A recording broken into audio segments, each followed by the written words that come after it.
Now, on 105.9 FM and streaming worldwide on the WMAL app. O'Connor and Company. It is 5:07. It's O'Connor and Company this Wednesday morning, and I'm telling you, Julie Gunlock, right now, I'm going outside of the building here, and I'm going to flip our American flag upside down. We are in crisis. We're in big trouble. We're in trouble. This is going to be a rough day. Can we just buckle up and get ready for a very bumpy road? I'm ready. Till we hand it off to Chris Plant. I'll give you some indications. First of all, you've already heard the inner loop closed in Silver Spring at Georgia. That's not good. When it's 5 a.m. and you're already starting with the inner loop of the Beltway closed down for an accident investigation, you're going to have a rough morning commute. Plus, get this, Wall Street Journal headline, behind closed doors, Biden shows signs of slipping. Behind closed doors, he's showing signs of slipping. So now imagine, considering what we've seen, right out here outside the doors, what Biden's looking like. But no, Wall Street Journal's assuring that now we're starting to see signs behind. Not the really, with it together, connected, and alert Joe Biden you're used to seeing every day in front of the cameras. That guy you don't have to worry about. But behind closed doors, we got some real problems here. I'm just saying, we're in trouble. But we're in this together. Coming up at 6:35, Cal Thomas. 7:05, Mark Morgan, former head of the Border Security. 8:05, Tulsi Gabbard has a new book out, Tulsi Gabbard. And then at 8:35, Congressman Chip Roy on yesterday's hearing with Merrick Garland, Attorney General Merrick Garland, yesterday in front of Congress. But yeah, we've got behind closed doors, Joe Biden is slipping. I mean, apparently, this is the Wall Street Journal doing this whole expose, talking to people who have been meeting with Joe Biden at various times. So what's he like when, the cameras are turned off and the mic? No, Julie, we've seen him pretty clearly what he's like when the cameras are on. He can't stay on his feet. He can't read a teleprompter. He can't read the cards in front of him. He can't do a press conference without cards that have been distributed to him that have the questions and answers already pre-selected. He started doing that weird where he walks off the stage, then stops, then slowly pivots. Honestly, that's like horror movie stuff. He looks over his shoulder and gives that creepy sort of glare. Grin. Yes. He's done it twice now. Well, he did it after Trump was convicted. Right. And all he did was grin. And honestly, I thought blood was going to come out of his mouth. Like it really was like President Snow. Remember creepy. Or the Francis Ford Coppola Dracula. Remember the Bram Stoker's Dracula with Winona Ryder. Remember the spindly old man, the really thin old man in Poltergeist? Yes. Oh, my God. I had forgotten, but now, thank you. My nightmares from when I was 7 years old are back. Thanks. Honestly, but the point is, it's like the stuff of horror movie villains. Yeah. But that's what we see. Now the Wall Street Journal tells us we get to be worried about what happens behind closed doors. Or it's also a matter of just, thanks for catching up. Yeah. It's, here, when President Biden met with congressional leaders in the West Wing in January to negotiate Ukraine funding deal, he spoke so softly at times that some participants struggled to hear him, according to 5 people familiar with the meeting. They got 5 sources on it. He read from notes to make obvious points, paused for extended periods, and sometimes closed his eyes for so long that some in the room wondered whether he had tuned out. Or gone to sleep. Well, I've talked about the vocal cord thing, and the fact that he can't use his voice anymore. This is why when you often see him do appearances, they've got the presidential podium there with the microphones already fixed on it, right? But then they hand him a handheld mic, like he's doing karaoke, like he's a lounge act singer, right? Yep. And he puts it like right. I'm trying to replicate it on the radio, and I don't know, but he puts it right up against his mouth. And you can still barely hear him. And so imagine being in a room with him and he doesn't have a mic. Are they going to start installing an amp system with the handheld karaoke mic in the Oval Office? In February, one-on-one chat in the Oval Office with House Speaker Mike Johnson, the president said a recent policy change by his administration that jeopardizes some big energy projects was just a study, according to 6 people told at the time about what Johnson said had happened. Johnson worried the president's memory had slipped about the details of his own policy. Last year, when Biden was negotiating with House Republicans to lift the debt ceiling, his demeanor and command of the details seemed to shift from one day to the next. According to then House Speaker Kevin McCarthy and two others familiar with the talks, on some days he had loose and spontaneous exchanges with Republicans, and on others he mumbled and appeared to rely on notes. Well, that's the cocktail of drugs that they give him on any given day, right? Yeah. Like some days it's going to be effective, some days he's just going to be, what's his brain made of again? Mashed potatoes. That would be mashed potatoes. This is starting to catch on, by the way. Somebody did a comment on one of my YouTube videos from Town Hall, and they said President Biden equals, and then they had a little emoji of a brain and a potato. There you go. Mashed potato for brains. Yeah, there you go. I used to meet with him when he was vice president. I go to his house, McCarthy said in an interview. He's not the same person. Okay, but I'd also prefer not to know that Kevin McCarthy used to hang out with Joe Biden at his house when he was vice president. And Kevin McCarthy was in the leadership of the Republicans. We long for the day when Republicans and Democrats could, fight it out on the floor, but then have a scotch afterwards. Yeah, no, exactly. I don't long for those days. I think that's part of the problem. Well, in you hear Washington, that when they talk D.C. about Tip O'Neill and Ronald Reagan. They Right. could fight it out and then have a drink. I mean, those days are long past. But apparently not. McCarthy used to hang out at the Naval Observatory with maybe. Joe. Mm. And we're friends. And then you remember when Kevin McCarthy was Speaker for a while, how Joe treated him? And how Democrats treat him. I hope you learned a lesson buddies. there. Yeah. We're drinking buddies. You can't do that to me. All right, moving on to the Wall Street Journal article that assures us that behind closed doors, Joe Biden shows signs of slipping. Behind closed doors. Has anyone looked at what happens on this side of the doors? The 81-year-old Biden is the oldest person to hold the presidency. His age and cognitive fitness has become major issues in his campaign for a second term, both in the minds of voters and in attacks on him by Republicans. Oh, yes, Republicans pounce. Yes, pouncing. How dare we point out that he's the oldest man ever to serve, and at the same time, he sounds like he has mashed potatoes for brains. The White House and top aides said he remains a sharp and vigorous leader. Vigorous?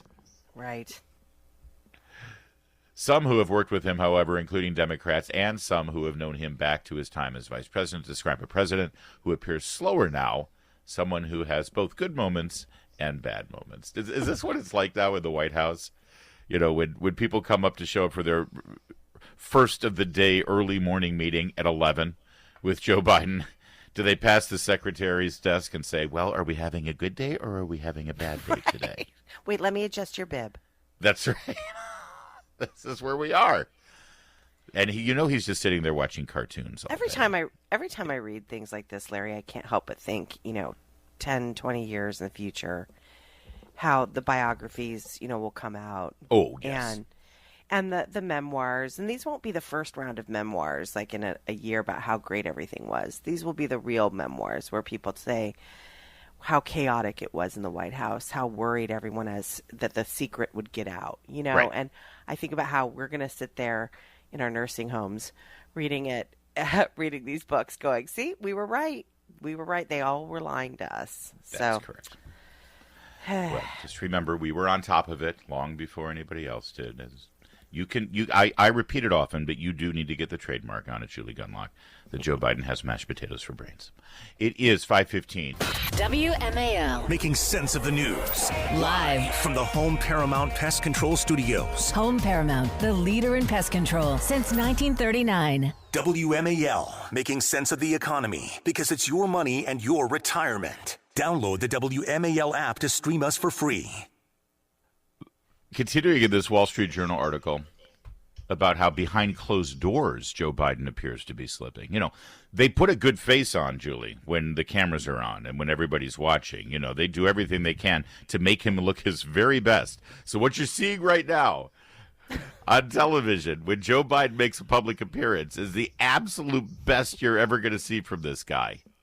But then everything falls apart behind closed doors. He's showing signs of slipping. The White House kept close tabs on some of the Wall Street Journal's interviews with Democratic lawmakers after the offices of several Democrats shared with the White House either a recording of an interview or details about what was asked. Some of those lawmakers spoke to the Journal a second time and once again emphasized Biden's strength. So understand something. Wall Street Journal, being fair and balanced, they're trying to go talk to everybody. So they conducted interviews with Democrat lawmakers as well. Hey, have you seen anything behind closed doors? And those Democrats, of course, recorded the interviews and immediately shared them with the White House and told the White House everything that was said, right? Yeah. Here's a quote.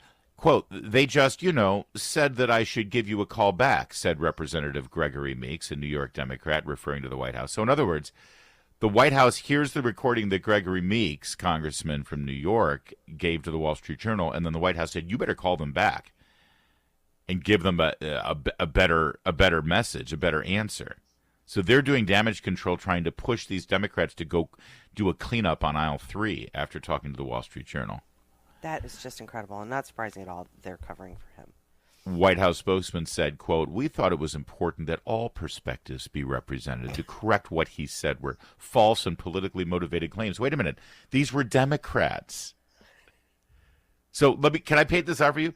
Democrat congressman talks to the Wall Street Journal, gives them answers about what Biden's like behind closed doors, then tells the White House what they said. The White House says, you go call them back. Oh. And tell them something else. Wall Street Journal goes to the White House and says, why are you telling Democrats to follow up with us and give us different messages?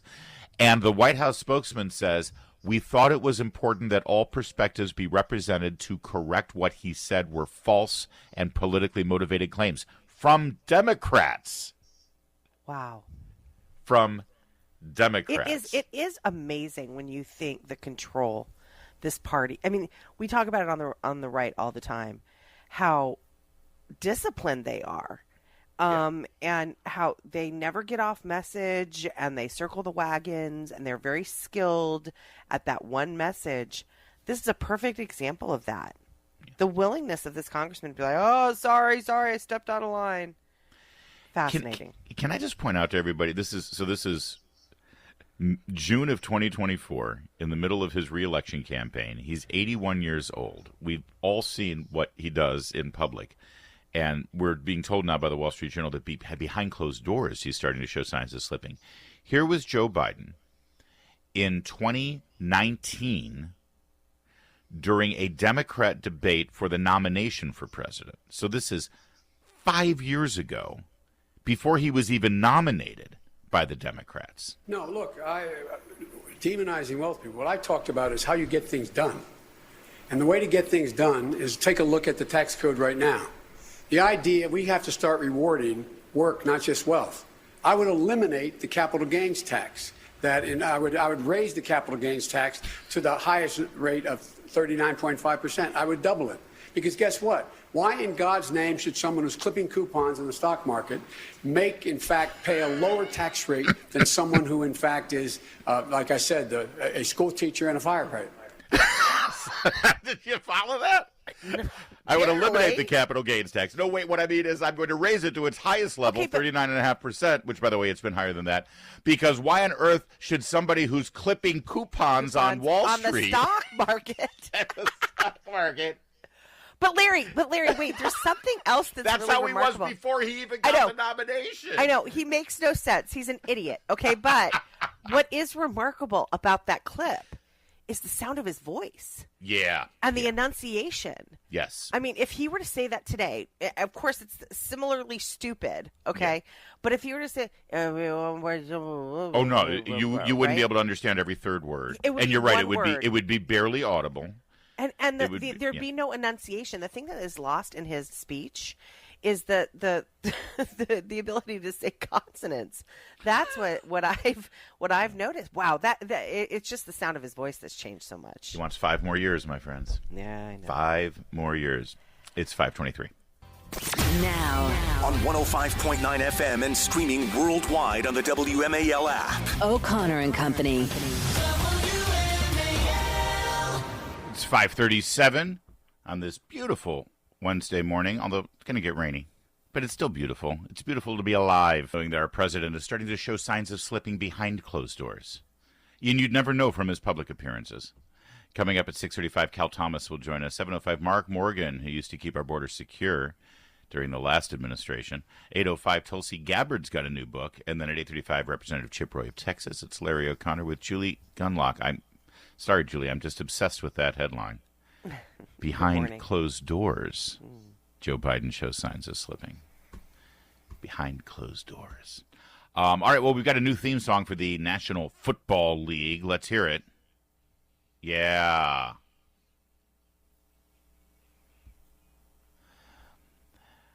There was a post put out by the Green Bay Packers. That's a football team. It had a rainbow background. That's a football team.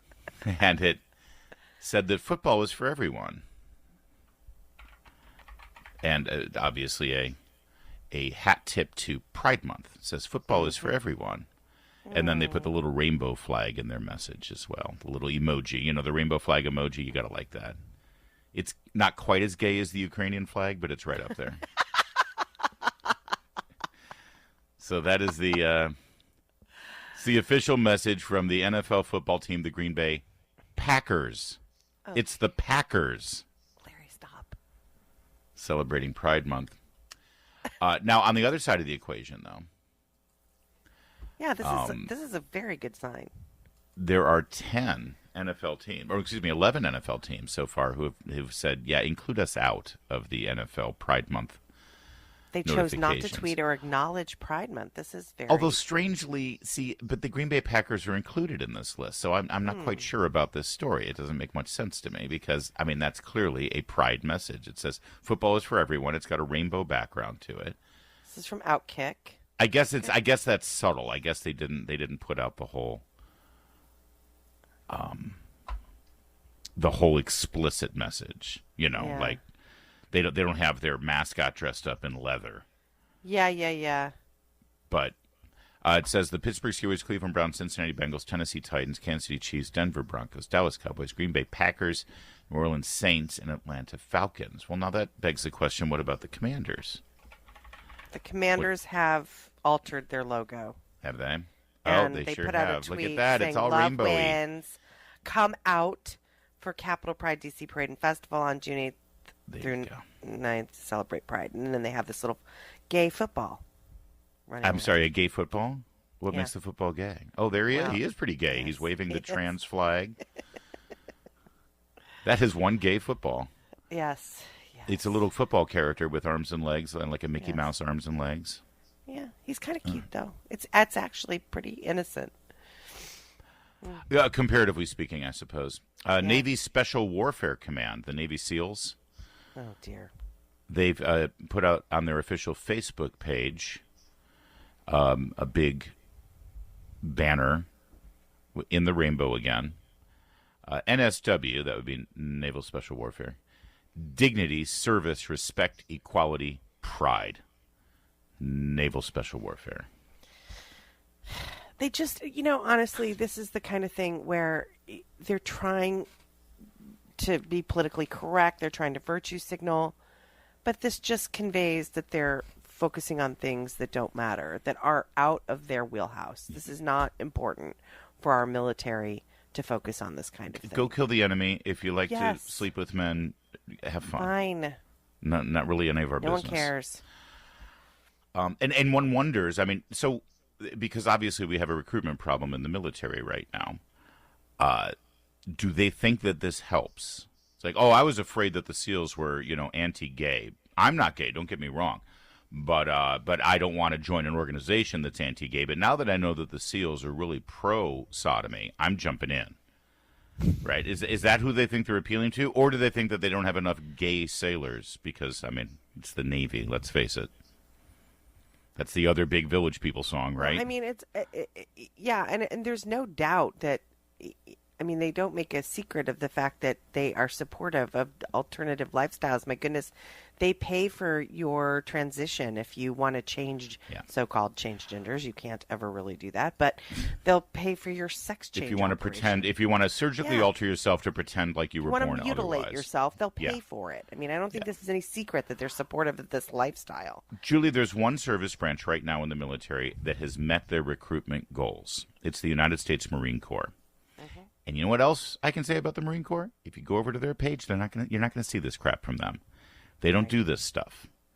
Your first day in the Marines, they say, I don't care if you're gay, I don't care if you're straight. I don't care if you're lesbian. I don't care if you're black. I don't care if you're white. I don't care if you're brown.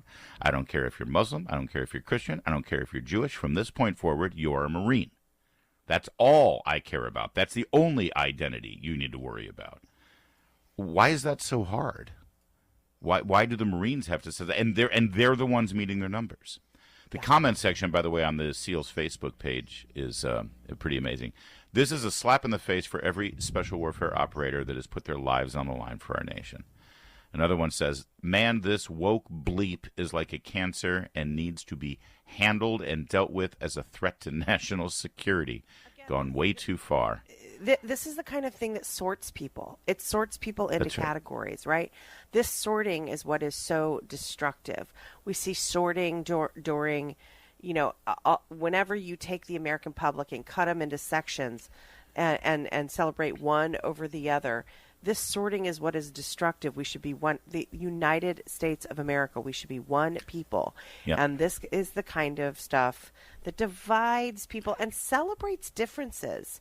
And actually kind of says one person is above another. It's pretty obvious. Especially in the military, when you're literally supposed to put all of that aside and focus on one cohesive goal.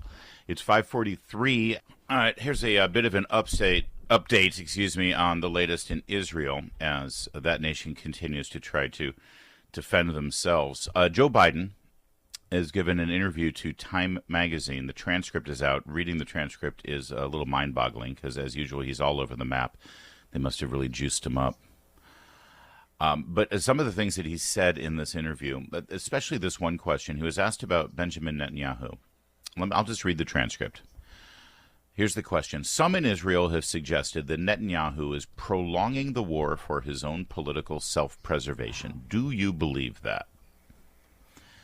Now, before I read the answer, I want to remind everybody that Israel is our ally, one of our closest allies, one of the most important allies we've got in the world, and has been since literally the moment of its founding. President Harry Truman was the very first world leader within moments of the founding of the State of Israel to immediately recognize Israel's right to exist, recognize their political borders at the time, and say, yes, we are on Israel's side. Let's go. Here's Joe Biden, now the president, answering that question. Some in Israel have suggested that Netanyahu is prolonging the war for his own political self-preservation. He says, I'm not going to comment on that. And then he goes on, Julie, to comment on that. Here's the full answer. I'm not going to comment on that. There is every reason for people to draw that conclusion. Wow. Maybe I'm still sort of figuring out the English language. But in private, he's starting to slip. Yeah, in private, he's slipping. I'm not going to comment on that. There is every reason for people to draw that conclusion, and I would cite that as before the war began, the blowback he was getting from the Israeli military for wanting to change the change the court. And so it's an internal domestic debate that seems to have no consequence. And whether he would change his position or not, it's hard to say, but it has not been helpful. So after first saying that he's not going to comment, then he says there's every reason for people to believe that Benjamin Netanyahu is prolonging the war for his own political self-preservation. Yeah, that's a serious smear. And then goes incoherently weaving throughout the topic, not making any sense. So that's the president and his current stance with Benjamin Netanyahu in the state of Israel. Then he put out this tweet. Here's what's happening. He's trying to force a ceasefire. He is pulling all the stops to get a ceasefire in Israel. Throwing Israel. Israel does not want a ceasefire. Benjamin Netanyahu does not want a ceasefire.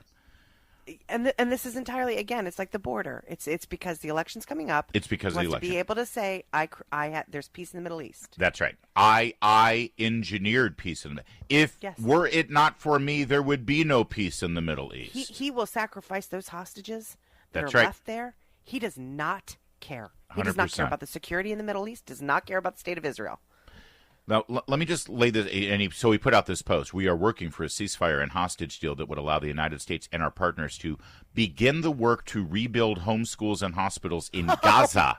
Oh, my God. The United States to begin the work to rebuild homes and schools. How about rebuilding homes and schools in Baltimore? Yeah. Let's start there. Or how about Maui, where the people whose homes burned got $700 from Joe Biden, and that was still it. Not getting the money they need. Or how about Jordan rebuild? How about Egypt rebuild Gaza? Okay, I mean, how about Iran? Or how about Israel take it over? Okay, and then Israel can develop some seaside resorts in Gaza. And one wondered, would the United States and our partners, in other words, everybody who's negotiated some sort of consulting deal with James Biden and Hunter Biden, will then get a contract to reconstruct homes and hospitals in Gaza. But he wants to ride in on a white stallion and say, I have engineered peace single-handedly. I'm a world leader. Give me the Nobel Prize. Re-elect me. Here's what's interesting, though. The Israel-Hamas conflict dates back to October 7th, and he's pulling out all the stops to force this ceasefire. What about Russia and Ukraine?